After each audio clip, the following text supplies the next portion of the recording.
Most people think the power of a warrior is found in his speed, his strength, or the sharpness of his blade. But Arin had learned something different. Nothing destroys a man faster than the chaos inside his own mind. Arin wasn't a loud fighter. He didn't slam doors or shout orders. Yet every time conflict arose, even small ones, a storm erupted inside him. His breath tightened. His thoughts spiraled. His chest locked like a fist squeezing itself from the inside. He could remain silent on the outside, but within, he was already losing. For years, he mistook silence for calm. It wasn't. It was oppression, the kind that builds pressure until the smallest spark becomes an explosion. One evening, after a particularly tense argument during training, Arin left the compound and wandered into the old forest. The night was cold, the moon barely visible. Branches snapped under his feet. Every sound made him tense. He wasn't afraid of the forest. He was afraid of facing the truth. Why do I lose myself the moment someone challenges me? Why does my mind collapse into chaos when I need clarity the most? He knew the answer, but never admitted it. He was trained for combat, but never trained for himself. As he walked deeper, he found an old hut built into the roots of a massive tree. Smoke curled from a small chimney. An old monk sat outside sharpening a wooden staff. His movements were slow, steady, completely unbothered by the cold. Arin bowed. "I apologize for disturbing you." "You didn't disturb me," the monk replied. "Your thoughts did." Arin froze. The monk studied him with calm, observant eyes. "Your body is here, but your mind is still fighting." "How did you know?" Arin asked. "Because you carry tension like a man drowning carries water." Arin lowered his head. "I'm a trained shinobi, yet I lose myself over the smallest confrontation. Someone raises their voice, and I feel something inside me collapse." The monk placed the staff aside. "Good. You finally see the enemy." Arin frowned. "What enemy?" "The one inside your chest," the monk said. "Your reaction." He tapped the ground beside him. "Sit." Arin sat today. The monk closed his eyes. "Tell me, what happens to you the moment someone confronts you?" Arin exhaled slowly. "My breath tightens. My heart races. I feel angry, or panicked, or ashamed, all at once. It's like I become the emotion. I can't think clearly. I either freeze or say something I regret." The monk nodded. "Good. You have awareness. Now comes understanding." He looked at Arin's hands, clenched into fists without the young warrior noticing. "Emotions are like fire. They burn only when you hold them tightly." Arin tried to relax his hands. It took effort. The monk continued. "Calm is not the absence of emotion. Calm is the space between the emotion and your response." Arin didn't fully understand. How do I create that space? By stepping outside the storm. The monk reached into the hut and returned with a small bowl of water. "Look." Arin leaned forward. The surface of the water reflected the moon, shaky, trembling, broken by every small vibration of Arin's breath.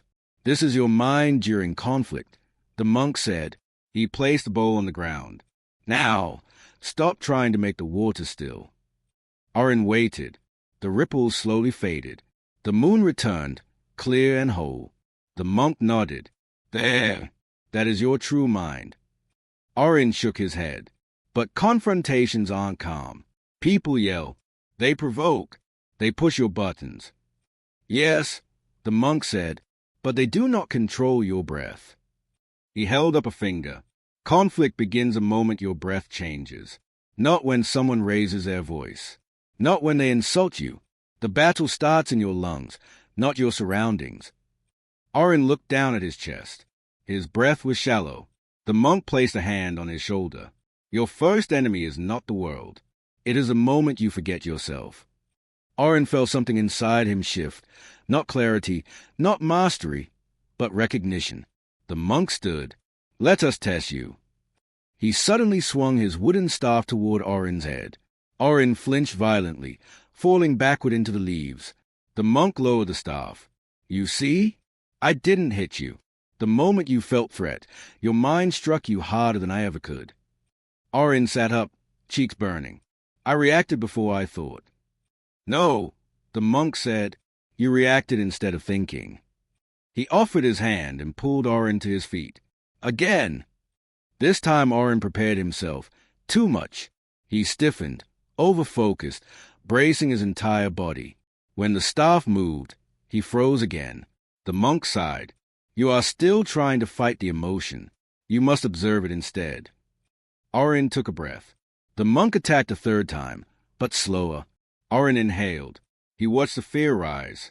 He didn't wrestle it. He didn't chase it. He simply noticed it, the way a cloud passes across the moon. The staff stopped an inch from his forehead. The monk smiled. There. You felt the fear, but didn't become it. Arin's body trembled. Not from fear, but from unfamiliar relief. The monk placed the staff against his shoulder. When you can watch your own emotions without letting them replace your identity, you will become untouchable. Arin breathed deeply. For the first time, he didn't feel like the emotion-controlled warrior he feared he was.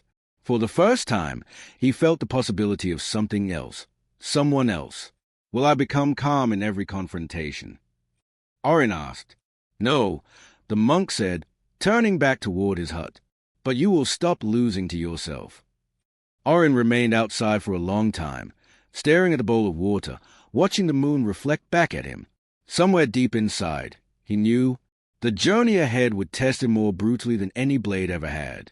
But for the first time, he was ready to learn. If this opening of Arin's journey resonates with you, take a moment to like the video. It helps these stories reach more warriors who need them. Arin returned to the hut at sunrise, his mind still echoing with a lesson from the night before. The forest was quiet, but not empty. He could feel something moving through it, a stillness woven beneath the wind, a calm so deep it made every sound sharper. The monk was already awake, sweeping the ground with the same slow, steady rhythm as always. Arin noticed something strange. The broom never hit the same spot twice. The monk moved with intention, yet without force. There was discipline in the way he breathed, the way he held the broom, the way he placed each foot. It was as if the world moved around him, not the other way around. You're early, the monk said without looking up. I couldn't sleep, Arin replied. That is good, the monk said. It means your old self is restless. Arin hesitated. Last night, when you struck at me, something felt different. Tell me. I didn't freeze the third time, Arin said. I felt the fear, but it didn't take over. The monk stopped sweeping and tapped the handle of the broom against the ground. That was not calm, he said. That was awareness. Is that not the same? No, the monk said. Awareness is seeing the storm. Calm is being untouched by it. You are not there yet. Arin lowered his gaze.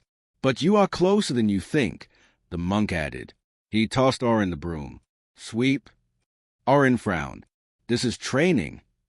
Everything is training, the monk said. You simply forget. Arin began sweeping, but he quickly grew frustrated. The leaves kept drifting back. The wind kept undoing his work. The ground seemed endless. The monk watched with amused patience. Do you know why the world defeats you so easily? He asked. Why? Arin asked, breath already short. Because you expect it to obey you. Arin stopped sweeping. The monk approached the scattered leaves. Life does not bend to your will. Confrontations will not pause because you wish to breathe. Anger in others will not quiet because you want peace. Chaos does not care about your desire for calm. He stepped closer. But calm cares nothing for chaos, either. Arin felt those words sink into him. The monk pointed at the leaves. Sweep without fighting the wind. Move with it. Arin didn't understand, but he tried. This time, instead of sweeping straight lines, he moved in arcs, adjusting to the wind's direction, guiding the leaves rather than forcing them. Slowly, the ground cleared. The monk nodded. You see? When you stop resisting the world stops resisting you. Arin exhaled. So calm is cooperation. No, the monk said. Calm is alignment. When your emotions and your breath move in opposite directions, you fracture. When they move together, you become whole. He took the broom from Arin and rested it against the hut. Today, we strengthen the space inside you. He led Arin to a small clearing where sunlight fell in broken patches through the trees. A stone sat in the center, smooth and flat. "Sit," the monk said. "Arin Saturday. Close your eyes." He did. "Now," said the monk, "remember a confrontation." Arin's chest tightened instantly. A memory surfaced, a moment when another warrior insulted him during training, mocking his technique. Arin felt the same heat rising in his chest, the same humiliation, the same rage. "Good," the monk said softly. "Now watch it." Arin tried, but the emotion sucked him in like a whirlpool. He felt his breath shorten, his jaw clenched, his thoughts grew heavy and violent. "I can't separate from it," Arin said through his teeth. "Then breathe as if you are watching someone else feel it." Arin inhaled slowly. A strange thing happened. The emotion didn't disappear, but it lost its teeth. He could still feel it, but as a sensation, not an identity. "Better," the monk said. Arin opened his eyes. "Why does recalling a confrontation affect me the same way as living through one?" he asked. "Because your body cannot tell the difference between memory and reality," the monk said. "Your breath is the only signal that separates the two." Arin considered that. "So if I control my breath, I can control the confrontation." "No," the monk said. "If you control your breath, you control yourself. The confrontation is irrelevant." Arin nodded slowly. The monk handed him a small bowl filled with water. "Take it to the river and return. Do not spill a drop." Arin bowed and set off. The path was uneven. Stones stuck up like teeth. Branches snagged at his robe. The forest was alive with distractions, birds crying overhead, leaves crunching, insects buzzing against his skin. Every sound tried to steal his focus. Halfway there, Arin realized he was tightening his grip on the bowl too hard. His breath had turned shallow again. He paused, adjusted his stance, and inhaled deeply. When he reached the river, he knelt and let the flowing water calm his senses. As he returned, a sudden rustle in the bushes startled him. His foot slipped. The water sloshed dangerously close to the edge. But he didn't tense this time. He didn't shout. He didn't panic. He simply breathed, slowly, deeply, as though the world had not moved at all. The water returned to stillness. When he finally reached the hut, the monk checked the bowl, then smiled. "You carried the river without becoming the river." Arin felt something inside him loosen, a knot he hadn't known he were holding. The monk sat on a stone and motioned for Arin to sit beside him. "You are beginning to understand," he said. "Calm is not a weapon. It is a shield. A man who cannot disturb himself cannot be disturbed by others." Arin felt the truth in his bones. The monk folded his hands. "There will come a day when someone stands before you with anger or disrespect or fear. They will push you, provoke you, try to make their chaos become your chaos." He looked directly into Arin's eyes. "On that day, your breath will decide who wins." Arin swallowed. "And if I master it?" "Then," the monk whispered, "no confrontation can control you again." Arin sat in silence, letting the weight of those words settle over him like falling leaves. For the first time, the idea of calm didn't feel impossible. It felt attainable. Not easy, not simple, but real. As the sun dipped behind the trees, casting the forest in deep gold, Arin felt a calm he had never known before. Not the fragile quiet he used to fake, but a calm built from awareness, breath, and presence. A calm that could withstand anything. If Arin's transformation so far has taught you something, subscribe so you don't miss the final chapter. Arin woke before the monk called for him. His breath felt steady, his body light. The forest air was cool against his face as he stepped outside. For the first time, there was no tension in his shoulders, no buzzing energy in his chest. He felt present, not drifting between thoughts, not bracing for conflict, not rehearsing imaginary conversations. Just here. The monk watched him from beside the fire. Steam curled from a pot of tea. "You've changed," the monk said. Arin bowed respectfully. "I feel different." "Feeling is where transformation begins," the monk replied. "But today, you will learn whether it has taken root." Arin straightened. "I'm ready." The monk walked toward the forest, motioning for Arin to follow. The trees grew denser with each step, the shadows deeper. Eventually, they reached a clearing Arin had never seen. 5 wooden training posts stood planted in a circle, each carved with deep scars from years of use. Arin felt his pulse quicken, but he steadied it with a slow breath. The monk stepped into the center. To remain calm in stillness is easy.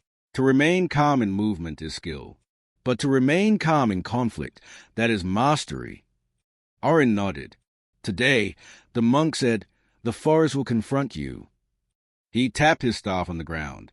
A low rumble shook the clearing. Shadows flickered between the trees. Then, one by one, figures emerged, warriors wearing old armor, faces hidden behind blank masks. They were illusions, Arin realized quickly, but illusions shaped from his own mind. The monk's doing. Each warrior carried a wooden sword, their presence heavy and silent. Arin swallowed, but did not break his breath. These, the monk said, are the forms of your old reactions. Fear, anger, impulse, shame. They approach when you feel threatened. They attack when you feel cornered. And they overwhelm you because you have never learned to stand in the center of them. Arin's jaw tightened. Today, the monk continued, you will not fight them. You will not strike back. You will not run. Arin breathed in slowly. You will meet each one with breath instead of fear. The first warrior rushed him, sword raised. Arin's instinct screamed, step back, defend, retaliate, but he let the breath anchor him. He felt the fear rise, sharp and sudden, but he didn't cling to it. He didn't let it become him. He simply watched it and stepped aside. The illusion dissolved into smoke. The monk's voice echoed through the clearing. Good. You move with fear, not against it. Another warrior charged. This one looked taller, faster. Arin felt the spike of adrenaline, the tightening muscles, the heat rushing to his face. He inhaled once, deeply. The sensation softened. The fear became movement. The movement became awareness. He ducked under the swing and let the momentum of the illusion pass harmlessly. It vanished like dust caught in wind. A third approached, slower, but the air around it felt heavy, suffocating. Shame. Arin knew the sensation too well. The memory of mistakes. The weight of past failures. Shame always pulled him down, made him small, made him feel unworthy. As the warrior neared, Arin felt a familiar collapse inside his chest. But this time, he did not break. He breathed into it, not to push it away, but to give it space. The pressure loosened. His spine straightened. His eyes cleared. The warrior stopped inches from him. Arin exhaled. It dissolved. The monk nodded. Shame cannot live inside a man who does not hide from himself. The final illusion stepped forward, slower than the others, but its presence was heavier than all of them combined. It was emotion without a name, a formless intensity he had carried for years, the feeling that made him tremble in arguments, freeze under pressure, collapse in conflict. This was not fear or anger or shame. This was overwhelm, the flood. When it charged, Arin felt his breath shatter. His mind blurred. His vision tunneled. For a moment he felt himself slipping back into the old pattern, drowning in the intensity. He almost fell. But then he remembered the bowl of water, the broom, the third strike of the staff, the moment he watched emotion instead of becoming it. He closed his eyes, just long enough to return to himself. He inhaled slowly. The roar inside him softened. The heat cooled. The flood receded. When he opened his eyes, he stepped forward instead of back. He didn't dodge. He didn't defend. He moved through the illusion, calmly, steadily, without resistance. The flood dissolved like mist hit by sunlight. The clearing fell silent. Arin stood alone in the center, chest rising and falling in steady waves. His mind was clear. No inner storm. No spiraling thoughts. No tightening breath. Just presence. The monk approached quietly. You have learned the final lesson, he said. Arin turned to him. And what is that? That confrontation is not a battle between you and another person. It is a battle between your presence and your panic. When presence wins, confrontation ends. Arin absorbed the words like a seed sinking into the earth. The monk placed a hand over Arin's heart. This is where calm lives now. Not forced, not faked, not brittle, but grown. He stepped back and bowed. not as a teacher to a student, but as one warrior to another. Arin bowed in return. The monk said, "When you return to the world, there will be people who try to pull you into their chaos. Some will shout, some will mock, some will provoke, and some will attack." Arin nodded. "But you," the monk said softly, "will not lose yourself again." Arin breathed in deeply. The forest seemed to breathe with him. The sky above felt wide, open, filled with possibility. He didn't feel like the man who arrived here, the man who trembled in conflict, who collapsed under emotion, who mistook silence for calm. He felt rebuilt, rooted, centered, present, a warrior not defined by the absence of chaos, but by the ability to remain untouched within it. As they walked back toward the hut, the monk spoke one last truth. Calm is not a gift. Calm is earned. Every breath, every moment, every choice. Arin knew he would remember those words for the rest of his life. If Arin's journey taught you something today, tell me in the comments which moment hit you the most.